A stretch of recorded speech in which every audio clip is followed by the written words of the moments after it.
Good afternoon. My name is Adi Ophir. I'm a visiting professor affiliated with the Center for Middle East Studies and the Kogot Institute for the Humanities. And I'm here to present Professor Lena Salaymeh. Professor Salaymeh is a chair in Islamic Studies at the École Pratique des Hautes Études, section des Sciences Religieuses in Paris, and a global professor at the School of Global and Area Studies at Oxford University. She is an interdisciplinary scholar specializing in legal studies, critical theory, and history of Islamic and Jewish rabbinic law in late antiquity, medieval, and modern eras. Lena was awarded a Guggenheim and an Andrew Mellon Fellowship and held visiting positions at Princeton University and at the Max Planck Institute in Hamburg, where she co-directs a research project on decolonial comparative law, which merges her interest and background in comparative and decolonial theory.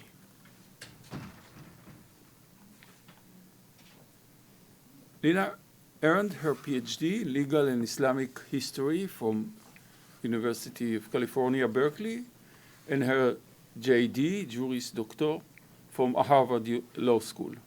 Her first book, The Beginnings of Islamic Law, offers a historically grounded understanding of Islamic law. Critical of more conventional research methods, Lena presents Muslim jurists as artists who use a combination of reused and new materials. Like artists, these jurists crafted their legal opinions in unexpected ways, fusing ancient norms, scripture, prophetic precedents, local practice, and contemporaneous needs. Excuse me. Through several case studies, the book demonstrates how Islamic jurisprudence is in dialogical relationship with contemporaneous and predecessor legal traditions. The book, The Beginning of Islamic Law, received the American Academy of Religion Award for Excellence in the category of Textual Studies. Professor Salaymeh's research addresses Islamic law and Jewish law in various historical junctures. She studied taxation as the basis of late antique Muslim identity. She compared Jewish and Islamic legal traditions in various contexts, followed imperialist feminist influences on the study of Islamic law, offered original readings of 19th century German Orientalism, and demonstrated secular law's role in generating Judeophobia and Islamophobia. Much of her recent work deals with modern and contemporary contestations in which Jewish and Muslim traditions in their non-secular non-secular systems of law are confronted by state power or co-opted into it. Her presentation today is centered on a paradigmatic case of anti-Antisemitism, drawn from the contemporary terrain of debates on and campaigns against antisemitism. This case study integrates her interests in juridical and quasi-juridical practices that seek to advance or destabilize structures of coloniality and colonialism, or in this particular case, neo-coloniality and neo-colonialism. Professor Salaymeh, you're welcome. So the talk I will present today is an abbreviated version of a very long article with lots and lots of footnotes. And normally, I would encourage you to read the article on my academia.edu page, but I'm not sure if this article will be published because it seems to trigger many scholars. And so, appropriately, I have to offer a trigger warning before I begin. During my talk, I will critique the notion of hate speech, and I will say things about anti-Semitism that are often not said in conventional discourse. You may find this disturbing. Please feel free to leave at any time. And with that, let me begin. Many of you probably recognize that the so-called war on drugs empowered the state's security apparatus, benefited the prison industrial complex, and perpetuated racism. Many of you probably also would agree that the so-called war on drugs was more damaging than the drug trade itself. A parallel argument can be made about the so-called war on terror, which empowered the state security apparatus, benefited the military-industrial complex, and perpetuated Islamophobia. More innocent people have been murdered in the name of fighting the so-called war on terror than have been killed in so-called terrorist incidents. The map on the slide indicates the global scope of the war on terror.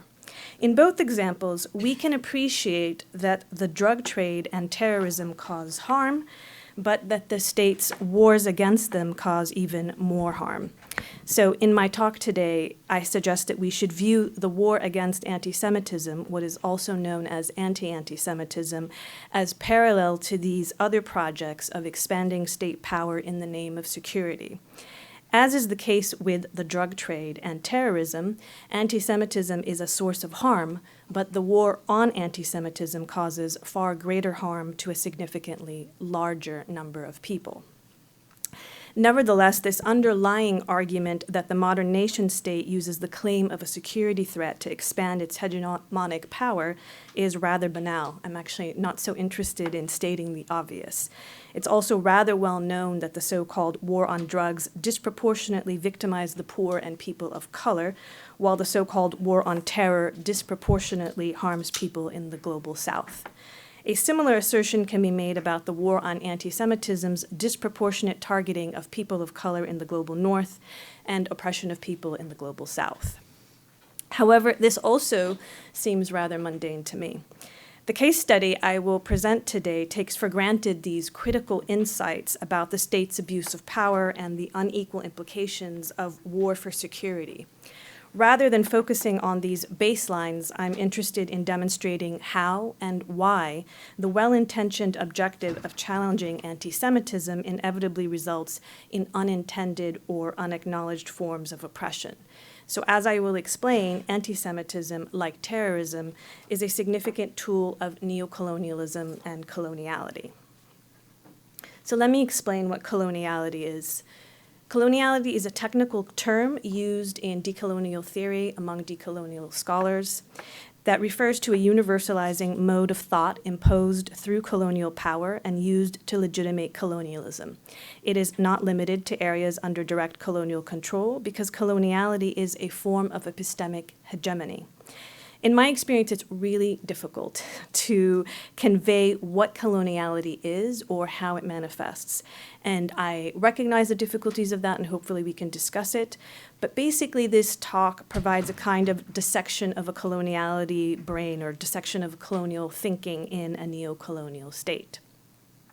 So while neocolonialism extends many of the practices of colonialism, Jean-Paul Sartre identified one distinguishing characteristic as mystification, by which he meant that neocolonizers obscure their colonialism.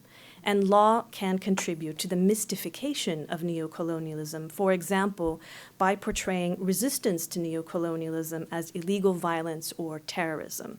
In addition to classifying anti-colonial acts as illicit, neo-colonial law classifies anti-colonial expressions as illegitimate or violent speech. Accordingly, this talk explores how laws against hate speech mystify certain forms of coloniality. Hate speech laws are based on the identification of certain individuals and groups with the categories of race, ethnicity, gender, or religion. These categories are not self-evident or neutral. As many of you know, they are modern social constructs. More importantly, they are frequently tools of neocolonialism. So my objective is to challenge conventional ways of thinking about this notion of religious identity, which intersects with both race and ethnicity. And this challenge should be situated within my long-term research interests in critiquing secular ideology, which is an important means by which neo-colonialism achieves mystification.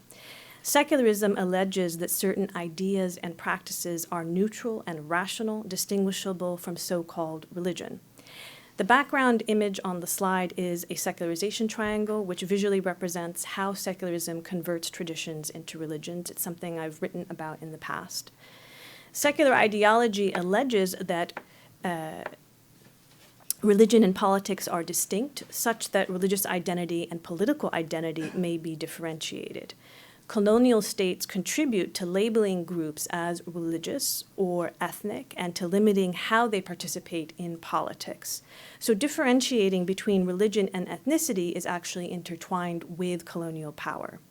Both colonial governance in the past and neo-colonial governance in the present instrumentalize notions of religion and religious group, as well as ethnicity, race, and gender. So I propose that neo-colonialism's mystification can be likened to something like conversion to the religion of coloniality. And the religion of coloniality has a theology. Neo-colonial theology can be analyzed structurally as a fluctuating set of sacred beliefs and practices that interact together. The analysis in my talk moves from the precise wordings and composition processes of anti-Semitism definitions to two discursive binaries that underlie anti-Semitism, to discursive encounters between the global North and the global South. The image on the slide actually represents the many moving parts in this analysis of neo-colonial theology, and I recognize this is very high critical theory. It might be too jargony for some of you, and I apologize for that. But this is what critical theory is sort of all about. And I'll try to make it as simple as possible and answer your questions in as accessible language as possible in the Q&A. So the first layer of my case study is a close textual analysis of the Jerusalem Declaration on Anti-Semitism, which I'll refer to as the JDA, which was issued in 2021 as a response to the International Holocaust Remembrance Alliance's working definition of anti-Semitism from 2016, which I'll refer to as IRA. And just so that you know, I was part of the Van Leer Jerusalem Institute working group that worked on the anti-Semitism definition, but left it before it became the Jerusalem Declaration on Anti-Semitism. So a lot of my comments are based on my personal involvement in that project. IRA and JDA are primarily political documents, and my analysis of them is not based on their conceptual value or uniqueness. Instead, I focus on them because they exemplify the orthodoxy and orthopraxy of what I call neo-colonial theology. Moreover, I concentrate on JDA because it endeavored to provide a definition of anti-Semitism that was more protective of anti-Zionist views than that of IRA. Nevertheless, this effort failed because it did not challenge the assumptions underlying neo-colonial theology. So this case study explains that intentions and playing politics are insufficient for challenging neo-colonial theology. My presentation will delineate 3 neo-colonial orthodox beliefs, 3 neo-colonial orthodox practices, 2 neo-colonial dualisms, and 1 neo-colonial dogma. Importantly, the structure of my presentation, rather than the details in each section, is my main argument. So you'll see the structure again at the end because it's all in the structure, basically. So I begin with 3 Eurocentric beliefs that are universalized through neocolonialism: liberal legalism, religious or ethnic identity, and Zionism. JDA's preamble states, quote, inspired by the 1948 Universal Declaration on Human Rights, the 1969 Convention on the Elimination of All Forms of Racial Discrimination, the 2000 Declaration of the Stockholm International Forum on the Holocaust, and the 2005 United Nations Resolution on Holocaust Remembrance, we hold that while anti-Semitism has certain distinctive features, the fight against it is inseparable from the overall fight against all forms of racial, ethnic, cultural, religious, and gender discrimination, end quote. Statement 11 of JDA also asserts that, quote, supporting the Palestinian demand for justice and the full grant of their political, national, civil, and human rights as encapsulated in international law, end quote, is not anti-Semitic. So these citations may seem innocuous, but by citing these international legal texts, JDA explicitly positions itself within liberal international law, the modern international legal system. Yet that modern international legal system also legitimates the colonization of Palestine and delegitimates anti-colonial resistance, both in Palestine and in other parts of the world. Accordingly, many Palestinians, like many others in the global South, object to their rights as the indigenous population being limited by colonial international law. Belief in liberal legalism may be orthodox in the global North, but it is a component of neocolonialism in the global South. JDA perpetuates the colonial instrumentalization of religion and ethnicity by universalizing a Eurocentric notion of anti-Semitism and conflating Jews and Zionists. So JDA distorts basic and necessary distinctions between Jews, Zionists, and Israelis. JDA's Statement 10 asserts that, quote, denying the right of Jews in the State of Israel to exist and flourish collectively and individually as Jews in accordance with the principle of equality, and, quote, is anti-Semitic. So this is incoherent because not all Jews are in the State of Israel, and denying the right of Jews to live outside the State of Israel would also be anti-Semitic, but is not described as such in JDA. The statement would be more logical if it were reworded as, quote, denying the right of Jews to exist collectively and individually as Jews is anti-Semitic, end quote. Moreover, most of the specific Jews who are in the settler colonial state of Israel are there because they are Zionist Jews or Israeli Jews and not simply because they are Jews. Additional groups include anti-Zionist Haredi Jews and non-Zionist Palestinian or Arab Jews, of course. Nonetheless, conflating all Jews with the particular Zionist or Israeli Jews who live in Israel is essentializing. JDA also prejudicially conflates Jews and Zionists in Statement 12, which asserts that it is not anti-Semitic to, quote, criticize or oppose Zionism as a form of nationalism or argue for a variety of constitutional arrangements for Jews and Palestinians in the area, end quote. Now, in order to avoid conflation of Jews and Zionists and the colonial implications of such conflation, Statement 12 could have been edited to read, quote, criticizing or opposing Zionism as a form of nationalism or colonialism, or arguing for a variety of constitutional arrangements for Israelis and Palestinians, end quote. JDA's conflation of Israelis and Jews demonstrates, again, colonial orthodoxy.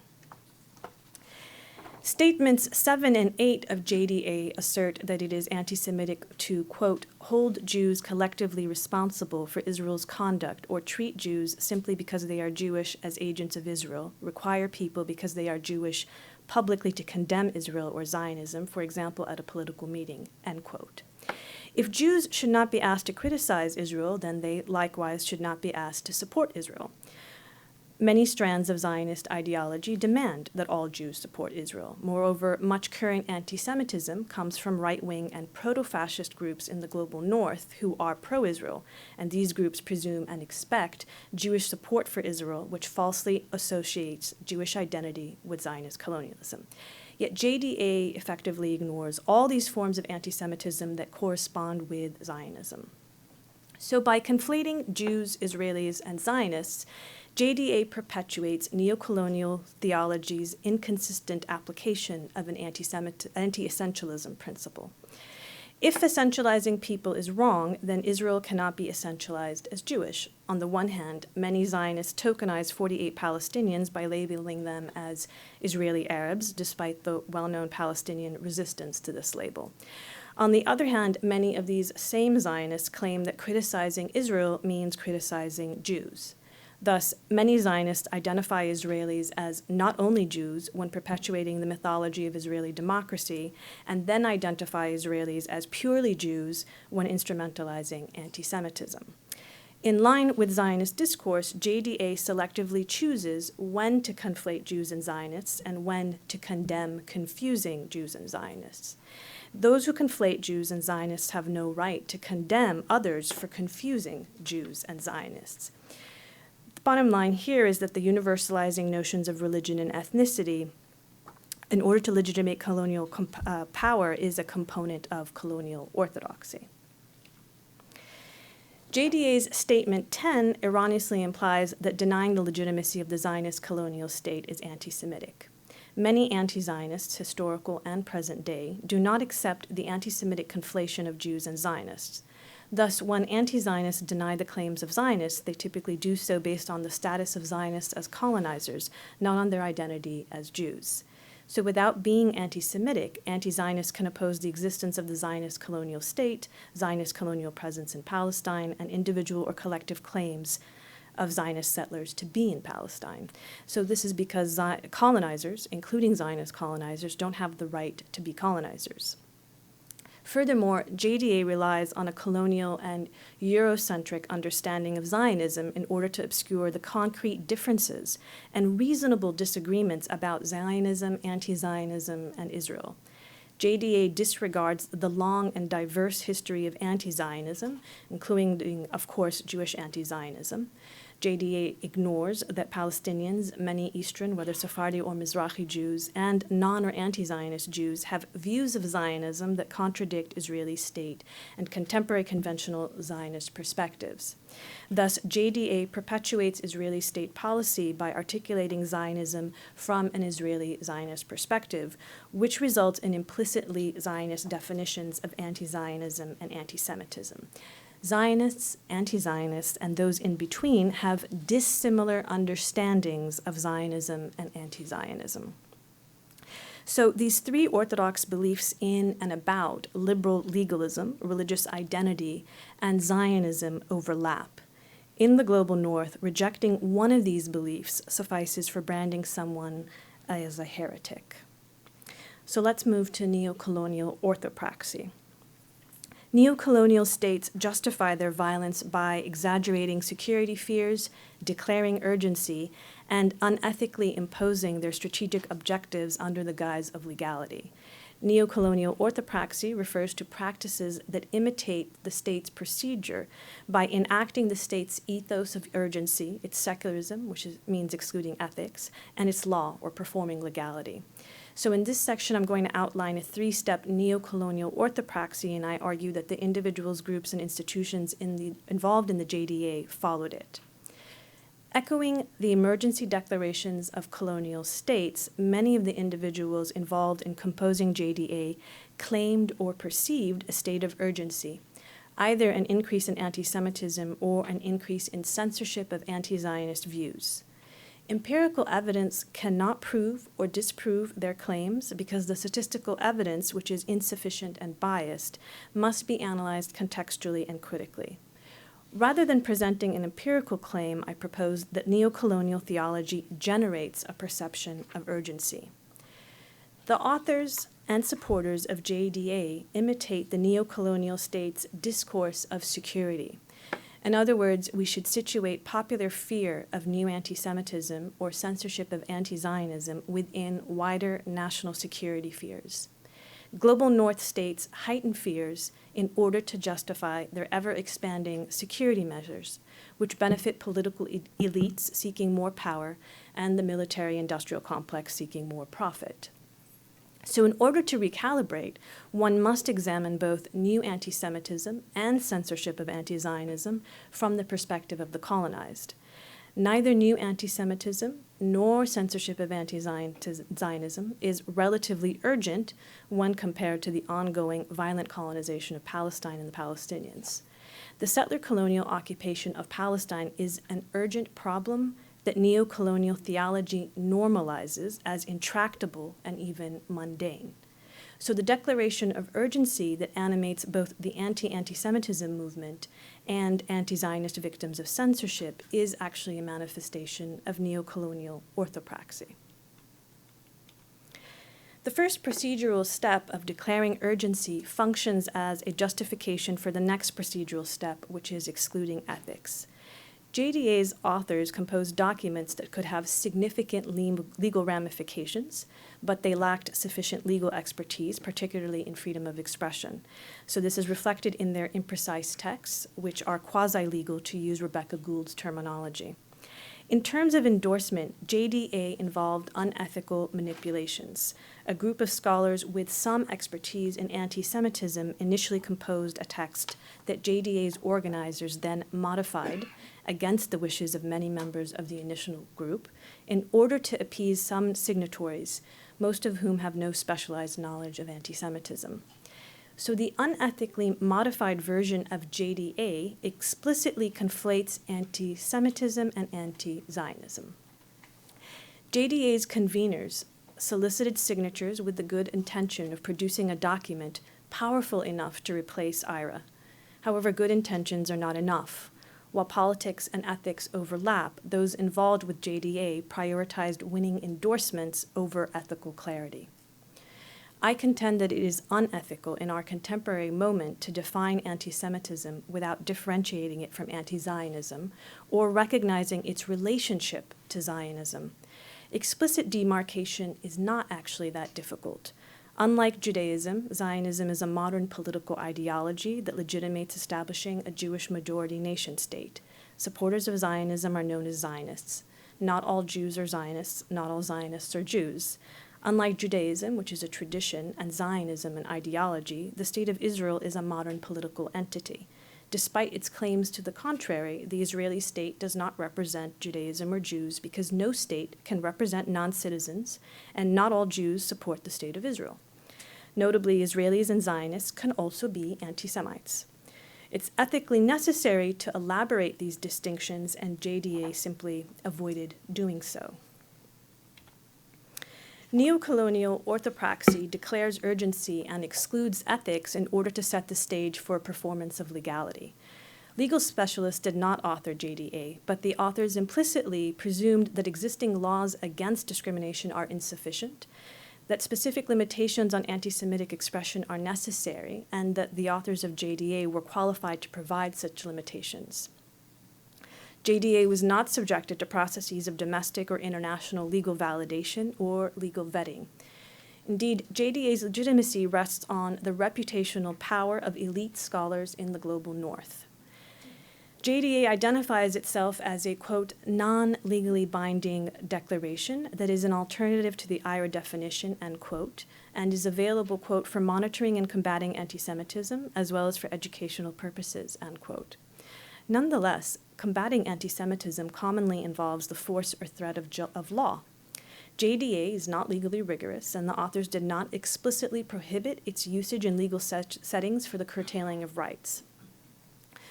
Moreover, JDA is positioned from the perspective of governing elites rather than citizens. It is a top-down document that performs a specific form of legality, one that emanates from and reinforces state power. In its composition and dissemination process, JDA followed a procedure that perpetuates neocolonial power. It's important to recognize that individuals and groups who refuse to follow this procedure are viewed as being unwilling to engage in diplomacy or to play politics. In other words, they are branded as heretics for rejecting neocolonial orthopraxy. So I turn now to outline two neocolonial dualisms that are part of the discursive context of neocolonial orthodoxy and orthopraxy. There are at least two relevant dualisms for understanding debates about anti-Semitism and anti-Zionism: hate or free speech and hate or love between Jews and Muslims. Hate speech and new anti-Semitism reflect how neocolonial theology instrumentalizes Jews. Free speech and Abrahamic religions reflect how neocolonial theology disciplines Muslims. Although JDA avoids direct citation to international laws on hate speech, the text implicitly communicates a position on hate speech doctrine. In the global north, there are three dominant liberal legal models for regulating speech that I have on the slide. First, the international legal model requires states to pass tests of legality, legitimacy, and necessity in order to justify restrictions on expression. In addition, states must prove the speaker's intent as well as likely and imminent harm to validate a hate speech conviction. Second, European models tend to limit the evidentiary requirement to demonstrating that hate speech occurred, regardless of intent or potential to harm. And third, the U.S. model permits freedom of expression and primarily limits speech where it hinders profit, that means especially defamation in this context, or threatens directed and imminent harm. So while liberal states in the global north regulate hate speech and free speech distinctly, they are dialogical categories in a neocolonial discursive system. The notions of hate speech and free speech might be understood as state-prohibited speech and market-sanctioned speech, wherein the state and the market overlap or collude in imposing censorship of various forms. Speech in the public sphere is the outcome of both competition and cooperation between government and corporations. Laws prohibiting hate speech are an extension of the modern nation-state's monopoly on the use of violence. So hate speech laws are a form of censorship that punish what the state defines as discursive violence. There is no clear evidentiary basis demonstrating that criminalization of hate speech either reduces hate crimes or deters them. The efficacy of hate speech laws is less demonstrable than state and private sector abuse of hate speech doctrines. Contrary to conventional assumptions, there is no neutral way to adjudicate hate speech. The question should never be what speech should be prohibited. The key question is always who will interpret and enforce restrictions on expressions and why. As I have demonstrated elsewhere, the who and why questions are crucial for understanding neocolonial theology. Free speech, like many other notions emerging from liberal ideology, is a chimera. The notion of free speech rests on a misrepresentation of autonomy and a common underestimation of the role of markets and the state in indirectly limiting speech. That is, our autonomy is always relative, shaped by the specific conditions in which we live. No one is absolutely free. Accordingly, market, political, and social pressures already circumscribe speech in the public sphere. Thus, free speech is an aspiration but not a reality. The binary of hate speech and free speech is a dualism that masks neocolonial theology's dogma on blasphemy. The notion of new anti-Semitism contributes to vilifying Muslims within a discursive framework that offers a free speech alternative, Abrahamic religions. The notion of Abrahamic religions is a modern Western Christian construct that appears to have emerged in the late 17th century. Abrahamic religions functions as a category of assimilation. And contrary to the notion of Abrahamic religions, the figure of Abraham has distinct meanings in the Jewish, Christian, and Islamic traditions. Indeed, it is important to denaturalize the notion of Abrahamic religions because it is inconsistent with the understandings of Abraham in both the Jewish and Islamic traditions. So neocolonial actors alternately situate Jews and Muslims together and pit them against each other. This tendency reflects a broader phenomenon in the global north of portraying Jews and Muslims as inherently related while also portraying them as inherently in conflict. And I've written about the problematics of both oversimplifications, primarily in terms of how modern imaginaries about Jewish-Muslim relations obscure the past. Of course, these same imaginaries obscure the present. The Eurocentric notions of new anti-Semitism and Abrahamic religions instrumentalize Jews in order to discipline Muslims. The notion of Abrahamic religions marks Jews as the tie that binds Christians and Muslims. In turn, the notion of new anti-Semitism marks Zionist Jews as the sacred symbols of neocolonialism that divide colonizers from the colonized. Not coincidentally, new anti-Semitism and Abrahamic religions are notions that generally proliferated after the Oslo Accords, meaning after 1993 and 1995, and resonate in the recent normalization agreements known as the so-called Abraham Accords of 2020. Interfaith dialogue is increasingly becoming a tool for normalizing Zionist colonialism. Put simply, neocolonial theology generates both dialogical tension and assimilative harmony between Jews and Muslims in order to legitimate the neocolonial holy war, the colonization of Palestine. One of the ways that neocolonial theology constructs religion as different from secularism is by labeling. Accordingly, hate speech is code for blasphemy, and new anti-Semitism is code for holy war. In other words, neocolonial theology is based on dogmas about blasphemy and holy war which mystify censorship and colonialism. Neither accusations of anti-Semitism nor censorship is unusual in colonized Palestine. There is a long history of Palestinian anti-colonial resistance being slandered as anti-Semitism. Israel has a known history of censorship that contributes to indoctrination of its citizens, colonial control over indigenous Palestinians, and false advertising of its colonialism to ignorant global audiences. Nonetheless, even scholars who recognize the Zionist politics underlying the notion of new anti-Semitism may naively presume that identifying and prohibiting anti-Semitic hate speech is in the best interest of Jews. In doing so, they fail to understand that so-called hate speech is political speech, and they propagate the neocolonial myth that religious hate or racial hate is distinct from politics. Underlying many so-called hateful expressions are political debates about the nation-state, citizenship, and distribution of power.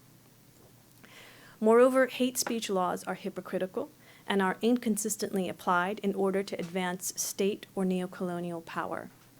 The same modern nation-state in the global north that protects anti-Islamic expressions as free speech condemns anti-Zionist expressions as hate speech. This is why the same state that protects the statement Muhammad is a pedophile as free speech nevertheless condemns the statement Israel does not have a right to exist as anti-Semitic hate speech. To be clear, I believe that neither statement should be censored in order to limit state power. Depicting the second statement as anti-Semitic is, however, colonial because it essentializes Jews as equivalent to the state of Israel and conflates the rights of people to the non-existent rights of states. Neo-colonial theology grants states a right to exist, while an anti-colonial stance does not grant any state a right to exist. At a sociological level, many Muslims are offended by insults against Muhammad as deeply as many Jews are offended by Holocaust denial. Likewise, many Palestinians experience the denial of Zionist ethnic cleansing or of Zionist settler colonialism more broadly as offensive as Holocaust denial. The feelings of Muslims or Palestinians are insignificant in the global north because the basis for prohibiting hate speech is not the hurt that it causes a community.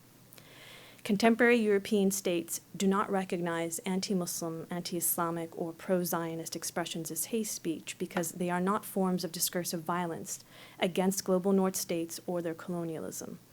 Instead, anti-Muslim, anti-Islamic, and pro-Zionist expressions all contribute to the global north states' disciplining of Muslims and colonizing of Palestine. Neo-colonial theology pits Jews and Muslims against each other, not because they are so-called religious enemies, but because Zionist colonialism renders them opponents. Consequently, neo-colonial theology defines Jew and Muslim dialogically in order to conform to neo-colonial objectives. Neo-colonial theology renders Zionist Jews sacred not because they are Jews, but because they are colonizers. Palestine is both the site and the synecdoche of a neo-colonial conflict between the global north and the global south. Neo-colonial theology enacts discursive genocide against Palestinians. I presented in this talk a reverse engineering of neo-colonial theology, but my main argument is not in the individual sections of this presentation or the details of the arguments, many of which you might disagree, but rather in the structure. Overcoming coloniality necessitates both deconstructing it and reconstructing a decolonial alternative. That is, it is not sufficient to reject neo-colonial orthodox beliefs, such as liberal legalism, religious identity, or Zionism, while still following neo-colonial orthopraxy, meaning declaring urgency, excluding ethics, and performing legality. Likewise, we cannot simply reject hate speech and advocate for free speech, or reject new anti-Semitism and advocate for Abrahamic religions, because these dualisms are part of neo-colonial theology. By marking some speech and some acts as sacred, neo-colonial dualisms contribute to the notions of blasphemy and holy war that underlie neo-colonial theology. Desacralizing blasphemy and holy war necessitates a radical reconceptualization of violence, beginning with surmounting the desire for security that colonial states exploit. Contrary to the rhetoric surrounding the war on terror or the war on anti-Semitism, violent acts or violent speech are not urgent issues. The war against anti-Semitism is a war against heresy, in which heresy is defined as rejecting neo-colonial orthodoxies, orthopraxies, or dualisms. The war against anti-Semitism, like the war on terror, is a war that aims to enact a forced conversion to coloniality. Being opposed to Zionism while maintaining neo-colonial orthodoxies, orthopraxies, or dualisms perpetuates the religion of coloniality. While the war against anti-Semitism is simply not about anti-Semitism, it is also not only about Zionism. Ironically, this is what JDA's authors did not understand. The war against anti-Semitism perpetuates the neo-colonial mystification of Jewish identity. Thank you.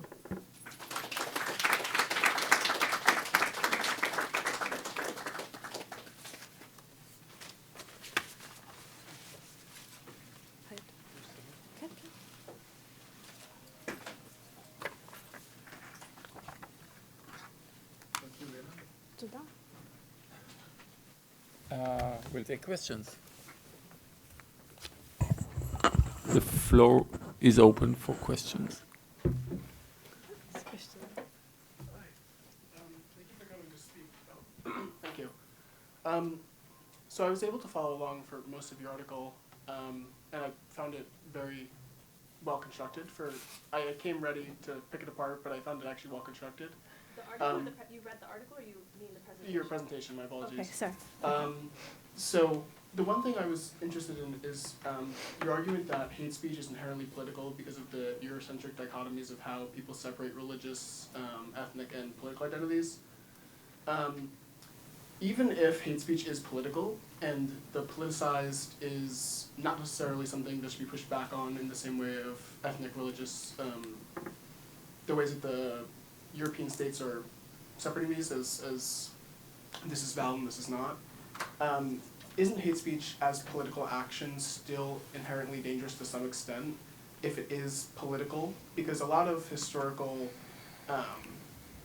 trends of violence or political historical hatred against Jews, Muslims, whoever it is, instantiations of killings or genocide even, they are inherently political. So if we're to say hate speech is political and political rights are granted to people by nature of them being in an ethnic or religious group and those categories aren't to be separated, shouldn't that political still be addressed because the violence can still derive from the political? Okay, so I think what's difficult is this category of religion, which is why I talked about the critique of secularism. And so it's not that I'm saying that hate speech is inherently political.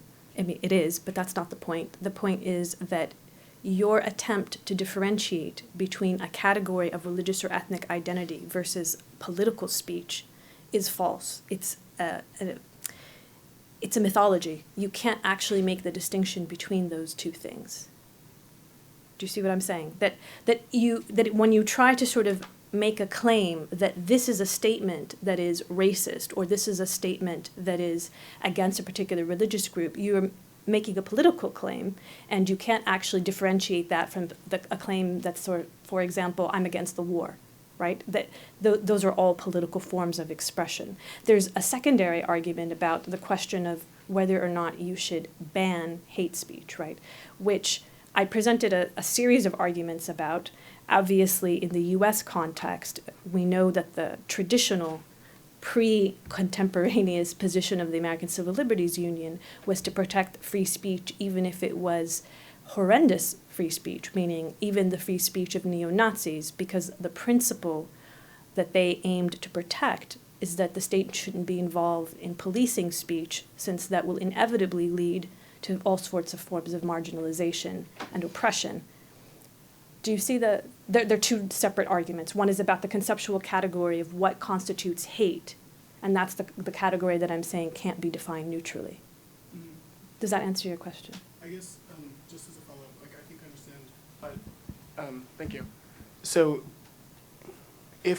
so the state's policing of speech as, I agree that is involved in the state's political aims. Is it not also still, I guess, from a bottom-up or like let's say like non-state actor, right? Like a person-to-person or a community-level issue? Is that still not important to address in terms of, I guess, not banning in a legal sense, but fighting back against, because it does present a risk, either psychological harm or the potential of future violence? So a group of critical race, like legal scholars basically, starting off with the text Words That Hurt, proposed this as an argument, effectively saying that hate speech is hurtful to a variety of minority and ethnic groups. This is why I emphasized that even if we recognize that something is hurtful, we don't necessarily want to use the law to punish it. And so we should differentiate between the kind of advocacy you do to educate people about awareness, about anti-Semitism or about racism, and why these ideas are problematic, versus having punishments for them. Can you see the difference between? So that for me is the key issue. Thank you. You're welcome.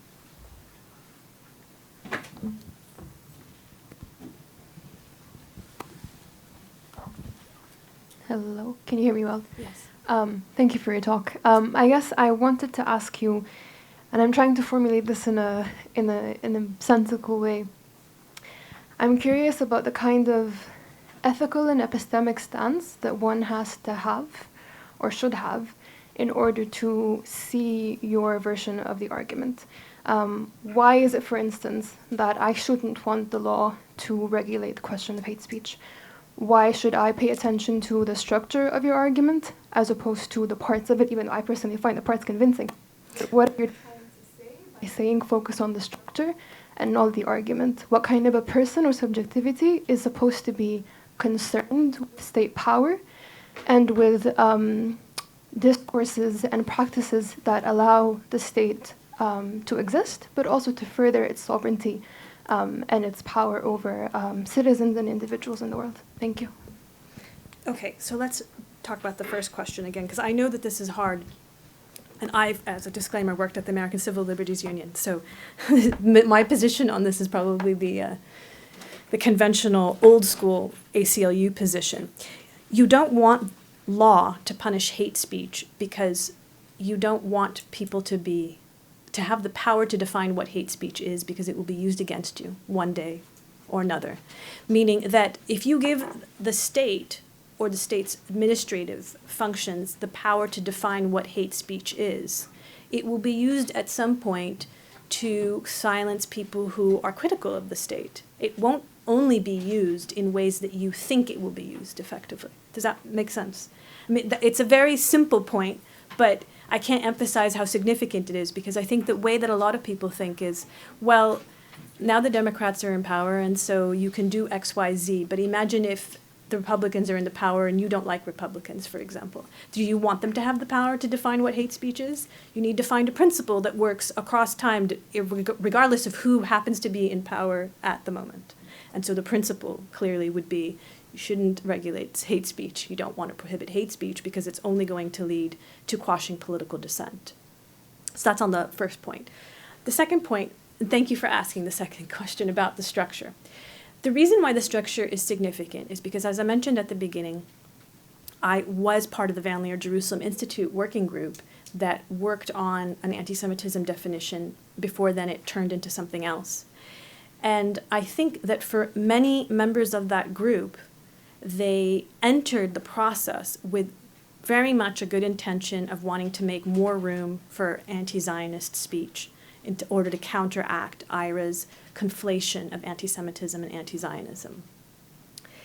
But they couldn't see the structural or the epistemological aspects of the issues. So by simply focusing, for example, under neo-colonial orthodoxy only on the Zionism aspect, but leaving alone the liberal legalism and religious identity aspects, they perpetuated the same problem. And in the neo-colonial orthopraxy, they didn't realize that actually their whole process, the heuristic that they were using for writing or drafting the document, was doing the same thing, and they didn't resist the dualisms. So effectively, even though they thought they were trying to make a political way out of a problematic situation, they were stuck inside it. And that's why I talk about the structure a lot, because I'm trying to get people to see how you can be inside something you don't even know you're inside of. Does that make sense?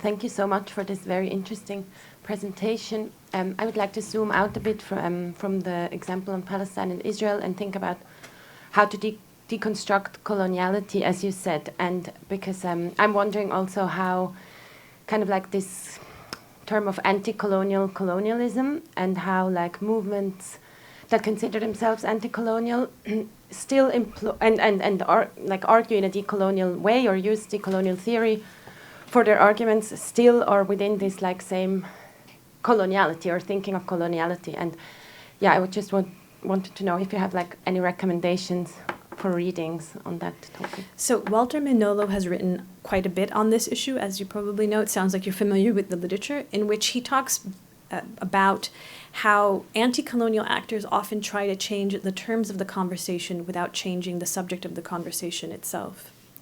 And I've written a bit about this in an article called Decolonial Translation.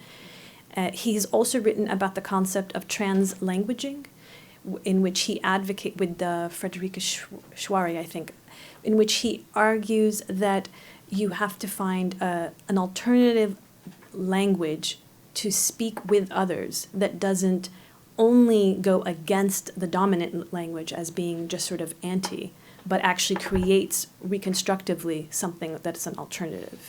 It's a very complicated issue, I think, because the deconstructive part is, I think, easy for a lot of people, but the reconstructive part is much more complicated.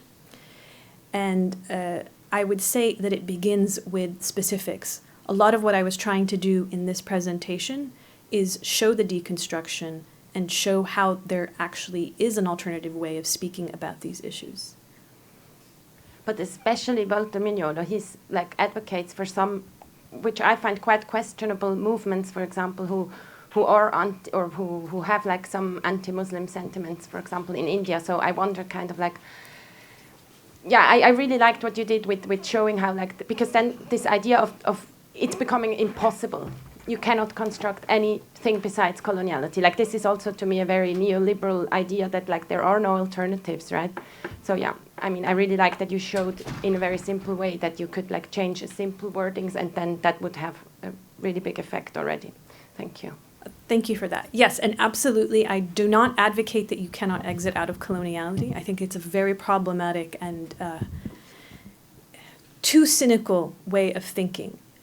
The reason why people feel like they can't exit coloniality is because they haven't fully analyzed it, and that's actually the importance of the structure from my perspective. Because in a lot of respects, when people think that they're analyzing the coloniality, what they're looking at is the little details. So they're looking at the subsections. But they're actually, and this is why I think that the metaphor of the theology helps, is that if you think about it more in terms of what are these beliefs that are just taken for granted, that are automatic, and then how do you think beyond those beliefs? Hi. So I have a sort of a meta question from an outsider's perspective. Mm-hmm. I'm just curious. What do you think is the domain of ethical action in the modern world if it's not the state, or it can't be the state? And I'm thinking of this in response a little bit to Asil's question about regulation of hate speech. And I understand the idea of when the shoe is on the other foot, you don't want it stomping on you. But when I try to transplant that abstraction into a real world scenario, I have to wonder, so say for example, universal health care. I'm perfectly fine advocating for universal health care. I think we should have it in America. I think the state should cover health care costs. But then when I think, well, what if the Republicans are in charge of the state-covered health care and they outlaw care for trans people, which they clearly would do based on contemporary discourse? Well, then it becomes impossible for me to envision, if I apply that rule, if the shoe's on the other foot, blah, blah, blah, to any kind of advocacy for political action that has an ethical component.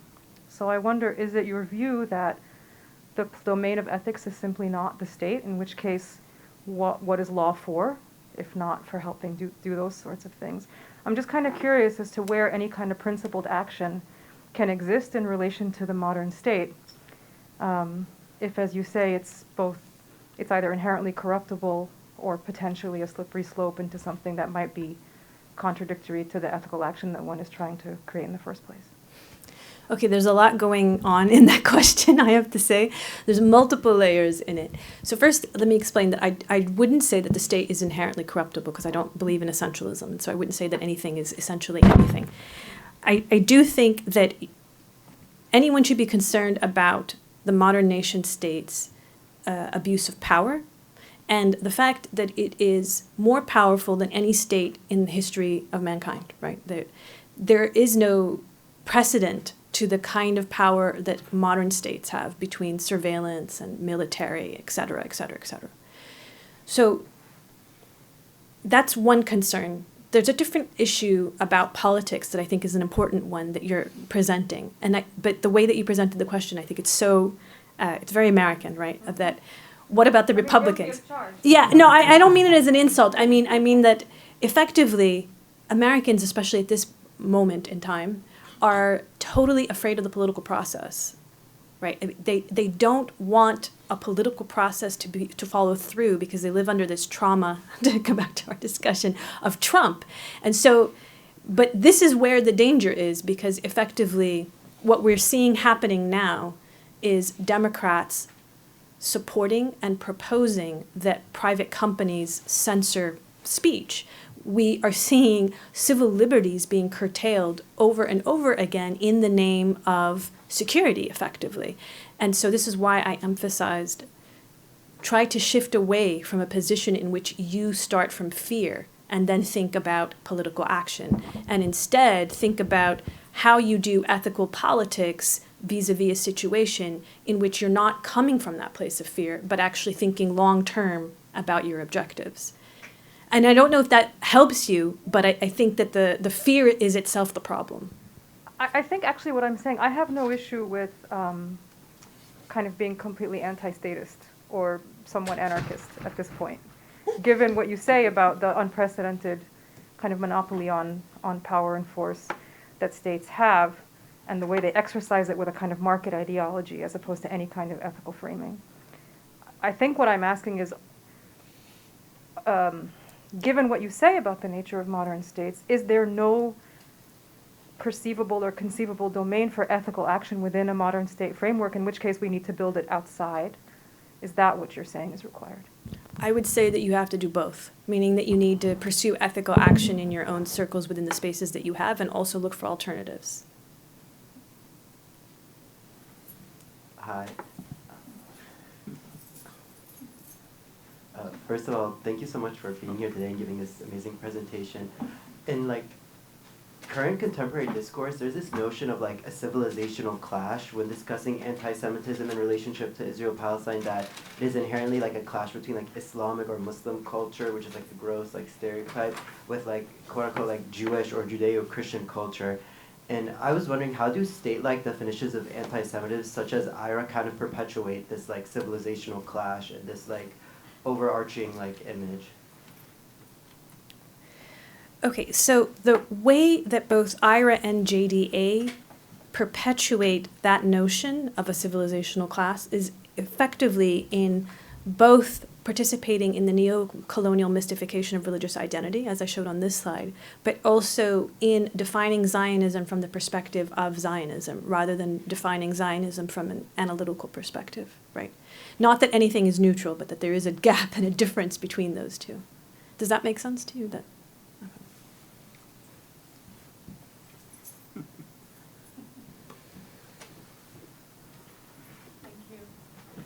Thank you, Lena, for a wonderful lecture.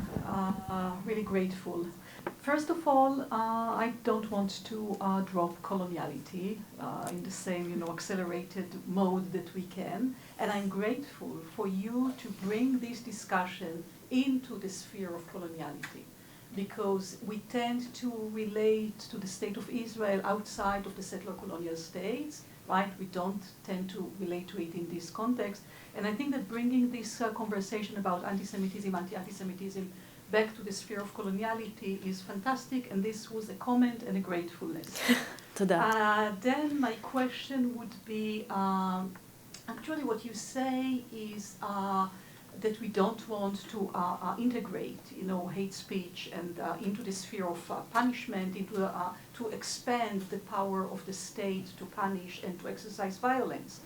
And I'm thinking about this in analogy to prison abolition or police abolition. And I ask myself, what would be your answer in this comparison?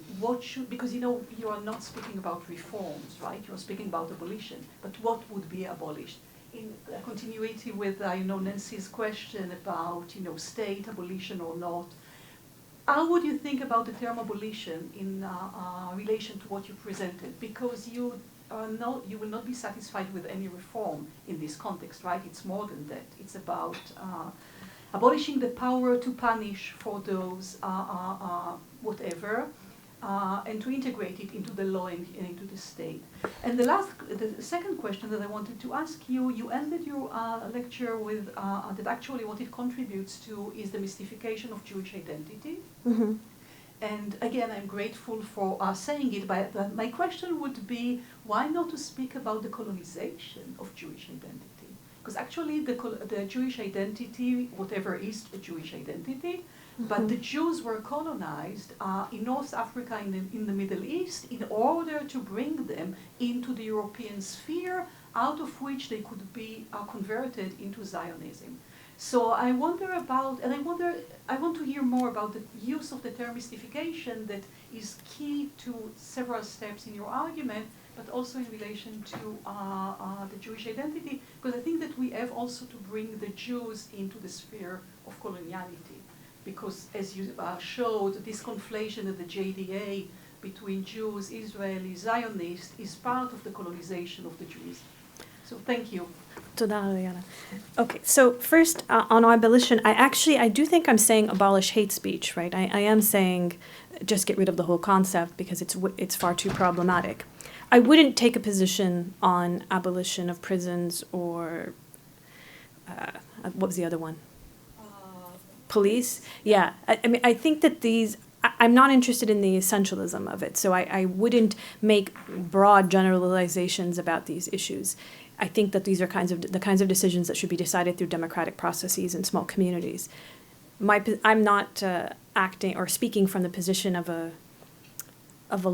legislator or someone who is in government and acting, but rather someone as a critical legal theorist who's trying to say something about how law is being used in this specific case based on actually having studied it, right? And we know something about how hate speech is abused, the concept of hate speech is abused. So for your second question, yes, of course, Jewish identity was colonized. Of course that there are colonial versions of Jewish identity. And I focused on the neo-colonial mystification for exactly the reasons that you effectively outlined, which is that we don't tend to understand the so-called post-colonial, right, after the 1970s sort of decolonization, or after the 1960s, decolonization as having the same kinds of effects on Jewish identity. Because once Zionists become colonizers, then people don't understand the coloniality aspects or the effects of coloniality on Jewish identity, right? So there's an internal colonization, but there's also this neo-colonial mystification of Jewish identity. The reason why it's significant for me is both the neo-colonial part, which is effectively a temporal part. I'm looking specifically at something that happens in the post-mid-20th century, right, when I'm talking about neo-colonialism. And the mystification is about differentiating the colonial versus neo-colonial. So understanding that the mechanics of colonialism changes. So it's not only a temporal thing, but there's a substantive dimension, the structural change. Does that answer the question? Yeah.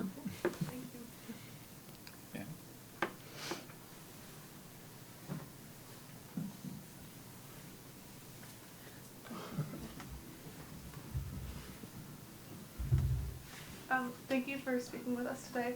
So I agree with a lot of what you say, specifically about a lot of the concepts that you explained about legality. I guess my main question is the connections or lack of connections that you talk about in the definitions of anti-Semitism from the JDA or from IRA between anti-Semitism and anti-Zionism.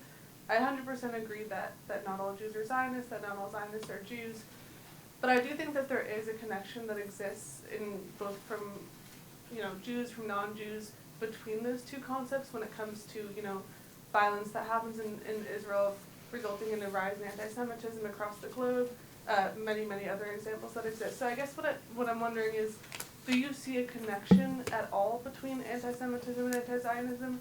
And how should, and if so, what is that connection, and how would a definition of anti-Semitism that you would support sort of recognize or acknowledge that?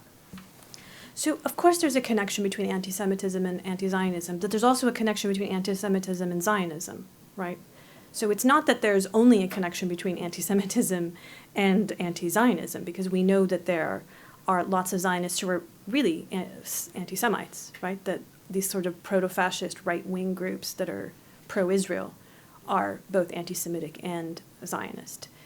So the emphasis on anti-Semitism and anti-Zionism, I think, is a byproduct of this kind of coloniality thinking, rather than necessarily being about what happens in the world. I'm not denying that obviously when Israel bombs Gaza, there's a rise of anti-Semitic incidents in various parts of the world, right? That's kind of empirically obvious that we know that happens.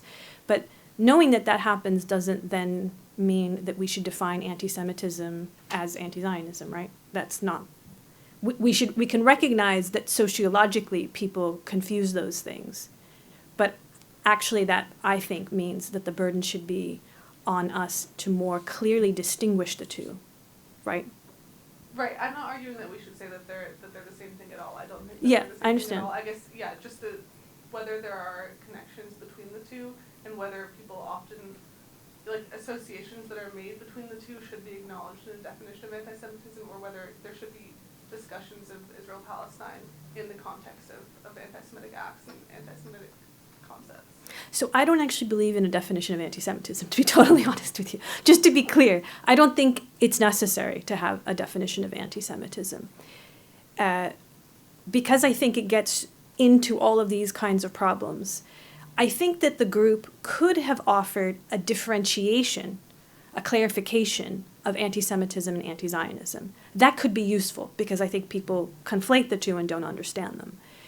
But the problem with the idea of a definition is that it tends to have legal implications. And I'm against the concept of hate speech, and not only anti-Semitic hate speech, but any category of hate speech, precisely because it reinforces this idea, this mythology of a religious or ethnic identity that is separate from a political identity, right? So from my perspective, we don't need a definition. And the existing definitions do talk about anti-Semitism and anti-Zionism. What they don't talk about is anti-Semitism and Zionism, right? They don't talk about the anti-Semitism of Zionist figures. So I guess my question is kind of clarification, kind of not, but my question relates to, so I understand this kind of, that you're against, like, you know, I guess the state regulating hate speech to some degree. You're against kind of this war on anti-Semitism. But without a definition, without kind of legal mechanisms, how do you fight the, you know, real problem of anti-Semitism, particularly from who you said, Zionist, proto-fascist right-wing groups? How do you fight that? And I guess without, you know, a definition, without the legal mechanisms? It's a great question. So this goes basically to a very large literature in socio-legal studies on courts and social policy. And the question is, when you have a law, when you pass a law, or when a court rules whatever it rules, does that actually lead to social change? And much of the empirical evidence suggests that that is not the case, and that if you want to change a society, you actually can't use a top-down legal approach, but actually have to use a grassroots bottom-up approach, which means that if you want to do something about anti-Semitism, you need to go into schools, you need to teach people, you need to actually start from a young age and explain to people what anti-Semitism is. But this kind of top-down approach actually doesn't have the kinds of long-term effects that people assume it has. It doesn't have the deterrence effect, and it doesn't have the kind of intellectual, epistemological effect that people presume. Does that make sense? I think so. Though I do, like, wonder, I guess, if you don't have a definition of anti-Semitism, how do you teach what anti-Semitism is? You can have an explanation. So in the article, I differentiate between explanation, definition, and declaration.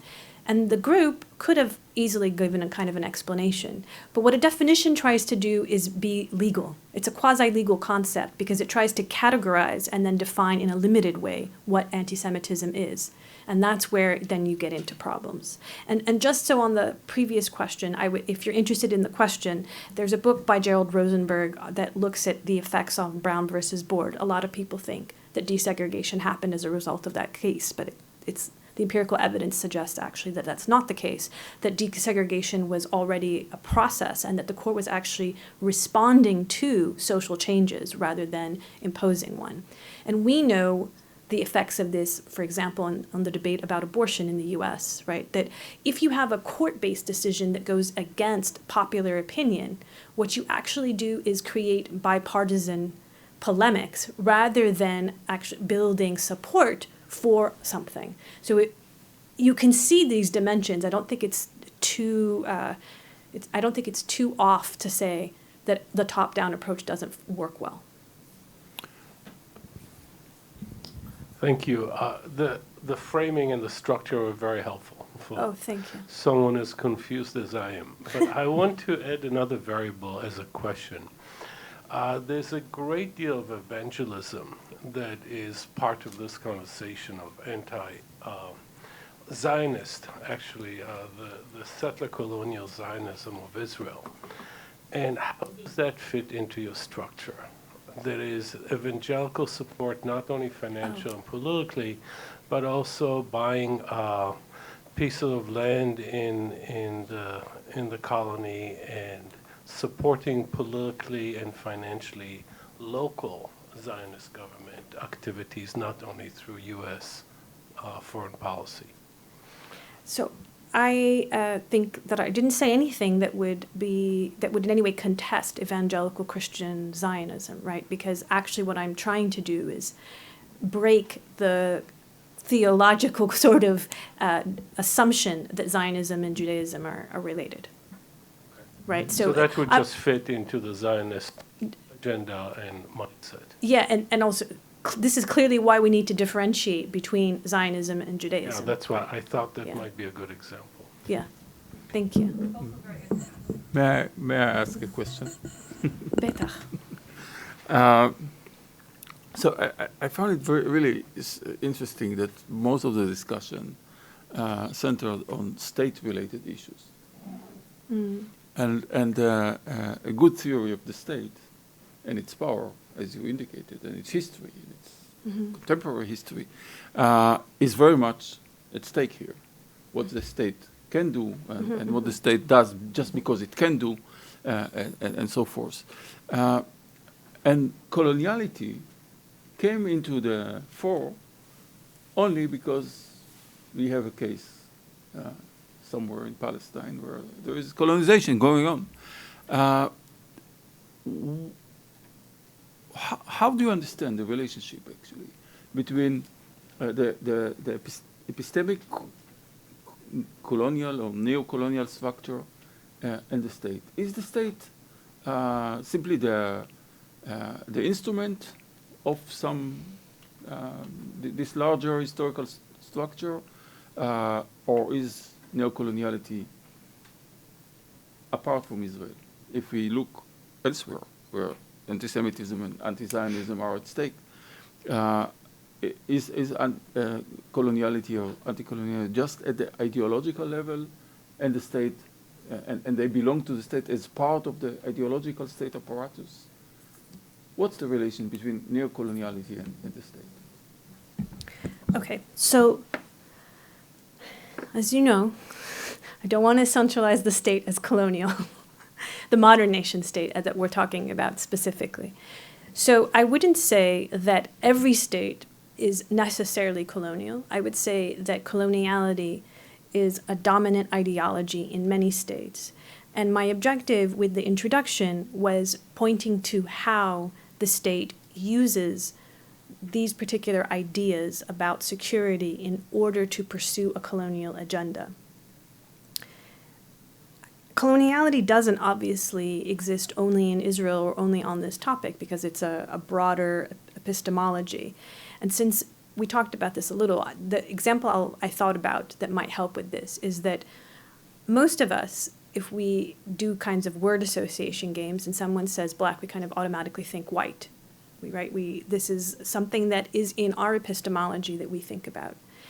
And so we might think about decoloniality as saying, what if you said violet? And then what would you say instead? How do you create a different set of associations of thinking, a different way of relating? Or maybe it's not even the colors, right? Maybe it's like giraffe and something else, and it's a totally different thing. But that's effectively what decolonialists are interested in. And so for me, the coloniality is a way of capturing how these certain tropes become orthodox, right? This is why, as you know, I have a deep problem with that problematic phrase, Jews and Arabs, because we know it's inaccurate, right? And people keep using it, and they keep using it, and it's like, but Jews can also be Arabs, and that's not even usually the groups that you're talking about, because usually they mean Israelis and Palestinians, so effectively, coloniality for me is a shorthand for analyzing those issues, those kinds of automatic ways of thinking, those tropes that are in a particular epistemology. And the state uses that for its own objectives and also creates parts of it. Not always, but sometimes. Does that make sense? Does that answer the question? Yeah. Okay. I think, okay, the first and the last.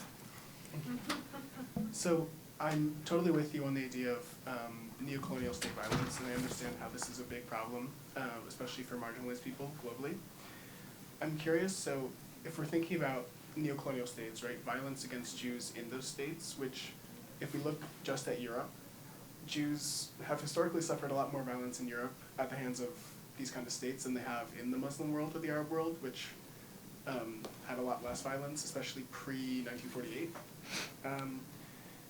So in this part of the world, especially Europe, where violence against Jews has been historically legalized, especially, if you look at the case of the Nazi Germany, right, is it irresponsible for Jews who, let's say, unrelated from the state of Israel, fighting for their own security and future in diaspora, perhaps in Europe or these global north states, is it irresponsible for them to use legal mechanisms to protect themselves as opposed to leaving the law not addressing anti-Semitism right for someone who does believe in these colonial ideas of ethno-racial violence to then use the law to hurt Jews? It's a great question. Let's take Germany as an example. Germany has many laws against Holocaust denial and against anti-Semitic hate speech. Currently, one of the groups that is most highly censored in Germany is anti-Zionist Israeli Jews, who are very often accused of being anti-Semites. So I don't know, for example, if you heard about the Unlearning Zionism group in Berlin that was defunded by the German government because they were accused of anti-Semitism. Effectively, these laws are being abused, and they're abusing left-wing Jews.